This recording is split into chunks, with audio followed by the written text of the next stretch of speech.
Bonjour les amis, c'est Tony le Belge. Voilà, j'en suis là. Je suis obligé de me mettre dans le coffre d'une Mini pour essayer de trouver un peu de place parce qu'effectivement BMW nous a dit mais venez au salon, venez faire non pas un salon virtuel, mais un vrai salon. Et donc on est arrivé ici, sauf qu'en fait c'est blindé. C'est vraiment blindé. Donc je me jette sur une des bécanes que j'ai vraiment adoré cette année. La R18 Transcontinental, principalement la R18 Bagger d'ailleurs. La Transcontinental, disons qu'elle est un petit peu elle était très très grosse. Et je me suis renseigné une fois de plus pour voir un peu comment elle avait marché. Et ce qu'on lui reproche, ça c'est vraiment quelque chose auquel je ne m'attendais pas, c'est simplement que la position est parfaite. Mais on ne peut pas allonger ses jambes.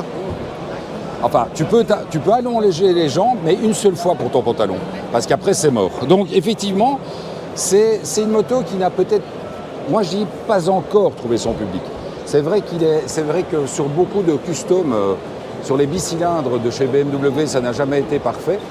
Ils n'ont jamais vraiment réussi à trouver leur public, mais en tout cas on espère que pour la R18, surtout la Bagger, je vous en ai déjà parlé la dernière fois, c'est pour moi dans la gamme des 3 R18, la Bagger c'est quand même le super haut de gamme. On va passer sur la suivante, on va essayer de faire peut-être sans cut, on ne sait jamais. Gilles me fait non, ça ne va pas être facile, parce que vous voyez, le monde continue à être là. Voilà, fait un petit tour. On s'était dit, premier samedi, on va arriver assez tôt. On arrive à 11h30, c'était déjà la guerre, donc clairement, ça va être assez compliqué. Donc, on va passer sur la GS, et puis on va vous présenter la nouveauté BMW cette année au salon. La M1000 RR. Allez. Écoute, ce qui est bien, c'est que là, je suis quand même avec trois gardes du corps. Enfin, le quatrième est juste derrière, donc Gilles ne fait pas vraiment le garde du corps. Il y a quelqu'un dessus. Il y a quelqu'un dessus. Voilà. Écoute, on se retrouve tout de suite. Fais gaffe, c'est pas un vrai GPS, hein, c'est une image. C'est un dessin. Bon, je vous l'avais promis, on se retrouve sur la GS. Je vous dis, on est toujours très bien entouré. Donc on essaye de ne pas prendre Enfin, Gilles essaye de ne pas prendre trop de recul par rapport à moi, parce que sinon c'est pas évident. Et c'est vrai que la GS, ça reste là le cheval de bataille de BMW, ça reste la bécane la plus vendue. Ce sont des bécanes qui se vendent à des nombres incroyables, puisque la GS et la GSA, je l'ai déjà dit, ça représente la moitié des immatriculations moto en Belgique. Donc BMW est numéro 1 sur les plus de 900 cm3 et est numéro 2 sur la totalité du marché belge. Ça, c'était les chiffres de cette année. Donc il faut imaginer que BMW, il y a encore quelques années, voguait dans les 8/10e par rapport au marché. Et là maintenant est numéro 2. Donc c'est vraiment qu'il y a une progression. Effectivement, BMW propose le leasing. Ça, c'est quand même super important pour l'achat pour les professionnels. Donc, c'est vrai que c'est quand même vachement pratique. On va essayer de s'asseoir. On va essayer de s'asseoir sur la nouvelle M. Ça va pas être facile, mais on va essayer de le faire. Allez, on le tente. À tout de suite. Allez, on va y arriver. Il n'y a pas de raison qu'on n'y arrive pas.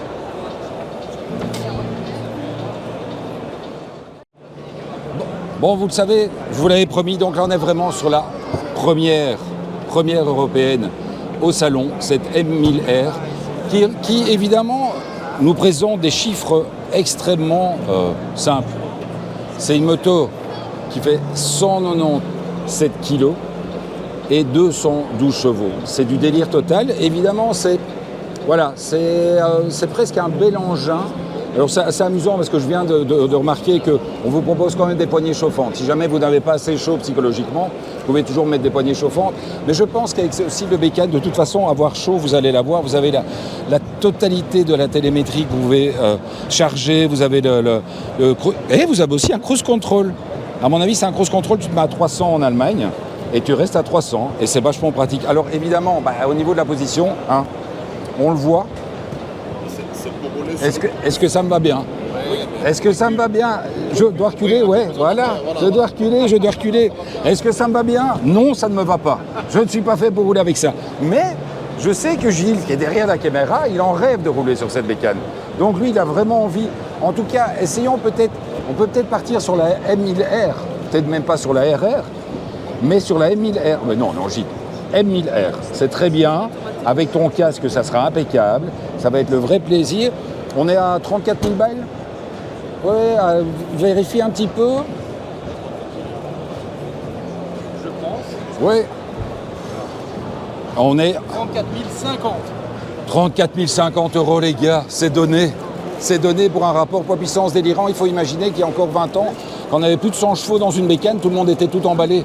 Maintenant, on est quand même pratiquement, on va arriver un jour aux 220 chevaux. Ducati le fait déjà. Mais vas-y, Gilles, dis-moi. La TMC. Ah, la TMC, ne parlons pas de la TMC.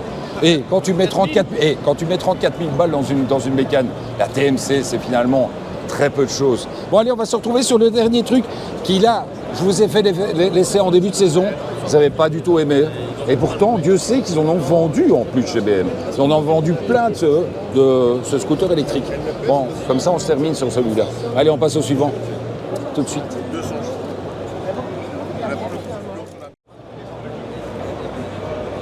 Ah, bah tu m'as fait oui avec la tête. Ah ben tu m'as fait oui avec la tête. Et on termine, mais c'est vrai, on termine sur ce CO04. Alors, si jamais vous ennuyez, même si ça ne vous intéresse pas le CO04, si vous ennuyez, n'hésitez pas à aller regarder la vidéo, elle est ultra marrante. Je trouve que c'est une des vidéos les plus réussies qu'on ait fait cette année, parce que franchement c'était fun. On a vu des trucs avec bijoux, des marches arrière, etc. Et autre chose, c'est que le jour où on a fait la vidéo, on s'est tous quittés, et en fait j'étais chercher ma petite femme à la maison, et on était se balader avec ce CO04. Et il y a une chose qu'il faut absolument que vous rappeliez, c'est qu'un scooter électrique, eh ben, ça ne fait pas de bruit.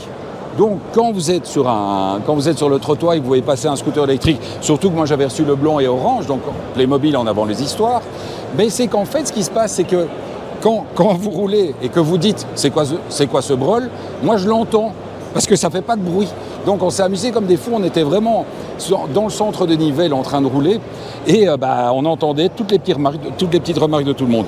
Donc voilà, je vais peut-être à un moment donné, parce que bon, les motos vont bientôt arriver, les motos vraiment d'essai, sauf s'il y a un revirement au niveau de la météo, les motos d'essai vont pas tarder à arriver. Donc on va avoir l'occasion de se retrouver rapidement pour faire les vrais essais. Donc ici, je vous sors la vidéo des BMW. Je voulais déjà vous remercier parce qu'effectivement, toutes les premières vidéos, que ce soit Indian et Triumph cette semaine, a cartonné. Donc on va vous sortir BMW la semaine prochaine. Et la semaine d'après, les grosses nouveautés avec les Honda. On a déjà été les voir. On va espérer avoir un tout petit peu moins de monde parce que chez BM, c'est vraiment blindé, chez blindé. Mais en tout cas, on fera un max de vidéos. Allez, à tout de suite. Enfin, non, pas à tout de suite, à la semaine prochaine. N'oubliez pas le dimanche, 18h. On se retrouve pour les lives. Ciao les amis!